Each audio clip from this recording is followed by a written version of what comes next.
Assalomu alaykum. Yaxshimisiz? Yaxshiman. Sulton Gold do'konimizga xush kelibsiz. Sog'lik yaxshimi? Sağ 6 gram çazım oldu ya. 6 gram 1.150 ming so'mdan o'tibdi. 1.150 Tamam. Nechta tovarlardan ko'rsating siz? Abrusanni bering ham bundan? Abrushali. Razmeri necha bo'lsa, ha? 19. Yana 19 razmerdan.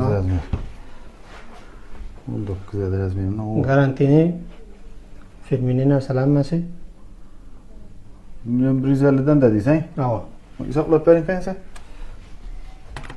1.150 ko'paytiramiz 1.5 gram. Shunda 1.680 ming so'm pul bo'ladi, baba. 1.680 he? 1.680 ming so'm. Kakrasina 1.700. 1.700. Ava, 1.700. 2, 3, 4, 5, 6, 7, 8, 9, 10, 11, 13, 14, 15, 16, 17. Doğru aka? Az ketamın endi. Yaxshi oldu bu. Ağa, xush xabarimiz bor. Ava? 5000-chi klip bo'lganingizda sizga oltin yana bir yuz qo'shib beramiz.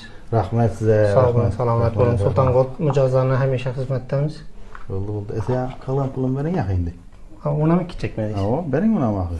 Menga rozimisiz ağa? Roziman. Sog' Rahmat, sog' bo'ling. Gap turing aka. Sulton Gold, gap yo'q. Sizdek odamlar ko'payaversin.